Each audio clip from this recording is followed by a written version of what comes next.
Majority of the roller coasters are built on a nice flat piece of property. It's the ideal terrain for a manufacturer and construction company because it would be easier to build over level land instead of a steep mountainside. Some parks aren't blessed with a lot of flat land and have to make do with their curvy landscape. When done right, a terrain-based roller coaster has the potential to be some of the best thrill machines on the planet. Just imagine how some roller coasters would be so much better if the manufacturer was forced to comply with a complicated terrain. In this video, I'll be ranking some of the best terrain roller coasters that I've ridden, and because of that, some great roller coasters won't be featured in this video. However, I've been on plenty of great terrain coasters that I think should make for a well-rounded list. There are a few honorable mentions that I want to shout out before I get to the official list.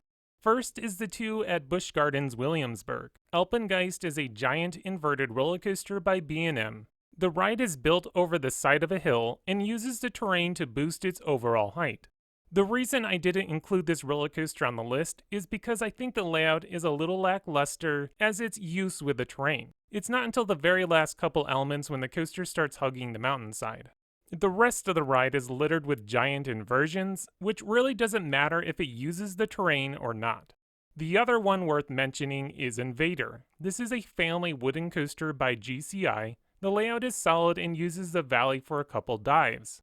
The ride does incorporate its slanted ground in good ways, but just not enough to make me consider this a top quality terrain coaster. Holiday World has two wooden roller coasters that don't quite make the list, and that's Legend and Ravine. Both are great wooden roller coasters that incorporate the terrain, but not quite to the level that their star attraction does, which we'll talk about in a bit. Finally, I want to recognize Adventure Express at Kings Island. This is a neat mine train roller coaster that starts off with a slow decline into the valley. The main lift doesn't hit until about the midpoint of the ride. The anticlimactic ending is why I bumped this off the list. Alright, enough of the honorable mentions, let's get to the list. Number 10. Jackrabbit, located at Kennywood. Opened in 1920, Jackrabbit is the oldest roller coaster to be featured in today's video. The ride uses a valley to create all four of its drops. The layout is more simplistic out of today's collection, but that doesn't mean the use of the terrain is lackluster. The ride stands about 40 feet, but manages to deliver a 70-foot plunge, which, interestingly enough, is the ride's final plummet. Jackrabbit is known for its famous double down, a maneuver that delivers some great, sustained airtime that is sure to send you flying out of your seat. The ride's setting inside the valley creates a feeling that Jackrabbit is a kid's roller coaster and not something more aggressive. Granted, Jackrabbit is labeled a family coaster, but I'd argue that this roller coaster is more intense than its neighbor, Racer. Number 9. Ravine Flyer 2, located at Waldameer. Featuring a 118-foot drop while only reaching a max height of 80 feet, Ravine Flyer 2 uses the hillside to its full advantage. The roller coaster dives down the side of the hill multiple times, all while pummeling riders with plenty pops of air. At the bottom of the ravine, the roller coaster travels over a bridge which allows the coaster to connect with more available land to use. The view from the top of Ravine Flyer 2's first drop is one of the best out there. As you are cresting over the drop, riders are greeted to a panoramic view of Lake Erie, only then to plunge into the valley where your view is inhibited by trees and tunnels. Number 8. The Beast, located at Kings Island. Probably the most subtle terrain coaster on today's list. The roller coaster may rely on the forest terrain to provide the coaster's layout, but most of the transitions are gradual, making for a slightly mild ride experience. The more intense parts of Beast are experienced when the coaster isn't relying on the terrain, like during the ride's signature giant helix. With that said, a good chunk of its 7,000 feet of track is achieved by riding the layout of the forest. Beast deserves a spot on today's list for the ride's technical achievement. The Beast was a massive coaster product of its time, and even today, it remains the longest wooden roller coaster on the planet. Many modern roller coasters have to give credit to Beast, the trailblazer for giant terrain wooden roller coasters. Number 7. Thunderbolt, located at Kennywood. After constructing Jackrabbit, John Allen, the ride's original designer, was ready to improve on its design by making Thunderbolt. Similar to Jackrabbit, the roller coaster uses the valley to create 4 massive drops, this time increasing the maximum height from 70 feet to 90 feet. Also, just like Jackrabbit, the final plunge into the valley is the ride's largest drop. The ride itself may not be that original, but with that helix element which is added on in 1968, took Thunderbolt to the next level. This roller coaster is considered to be one of the more intense rides at Kennywood. In fact, its strong laterals will require you to ride with a partner. Sorry, single riders, this roller coaster will leave you hanging. The reason I felt this coaster deserved a slot on this list is because of its historical significance. The ride's original form opened in 1924, which makes this the second oldest roller coaster on today's list. Instead of a slow turn to the right, followed by a straight track, Thunderbolt sends you right into the first drop as soon as you clear the station. And it's not a small little dip like the one on Jackrabbit. This is a larger drop that will get some speed as you swoop underneath Phantom's Revenge. Number 6, Voyage, located at Holiday World.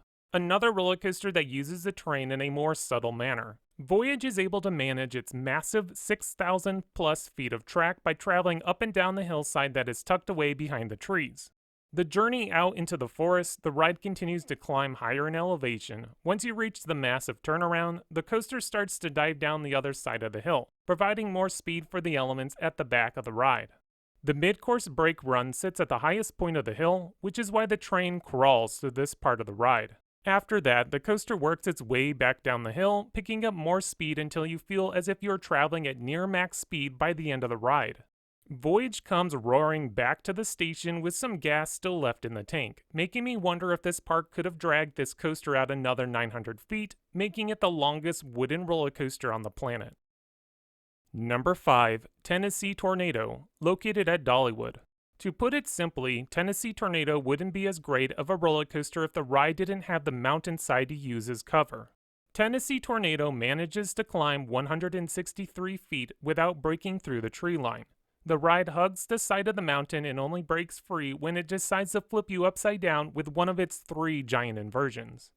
The ride also dives through the side of the mountain, which helps to disorient you during its 2,600 feet of track.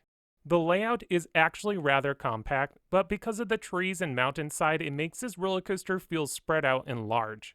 The pacing is also on point, never really slowing down until you slam into the brake run. Number 4, Boulder Dash, located at Lake Compounds. Just like Tennessee Tornado, Boulder Dash uses the side of the mountain to hide the majority of the ride from the outside world. The coaster manages to pull off a 115-foot drop without ever breaking outside of the tree line. The coaster hugs the ground for the majority of the ride, making you feel as if you are on an out-of-control train barreling through the side of the mountain. I was truly impressed with how well this terrain was incorporated with the ride layout. In fact, this roller coaster would be impossible to build if it wasn't for the piece of property that the ride occupies. Unfortunately, Boulder Dash has gotten pretty rough, which will hinder some of the ride's better airtime elements, but it's not enough to make this an unrideable coaster. Going off my latest review, ride this roller coaster in the back to get the full experience. The front feels a little bit more rough than fun. Number 3, Great Bear, located at Hersheypark. This has to be one of the most unique inverted roller coasters in the United States. I'm amazed how B&M was able to come up with an exciting layout with the land that they had to work with. The roller coaster starts near the top of the mountain, then climbs 90 feet in the air. Instead of swooping right back down, Great Bear performs a helix, which sets you up for the ride's main drop. After completing 3 of the ride's inversions, Great Bear starts working its way back up the hillside, tossing riders through one last inversion before entering the brake run. Great Bear not only had to deal with the mountainside, but also the body of water that flows right through the base of the valley.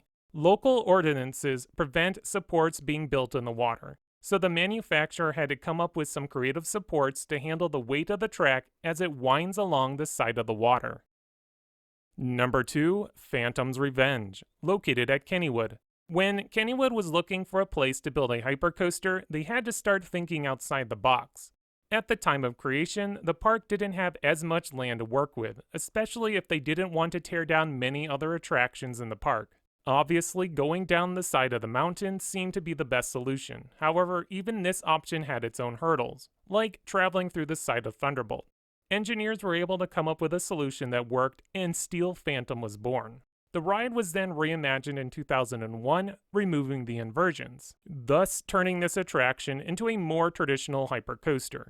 With a max height of 160 feet, Phantom's Revenge still manages to pull off a massive 228-foot plunge into the valley.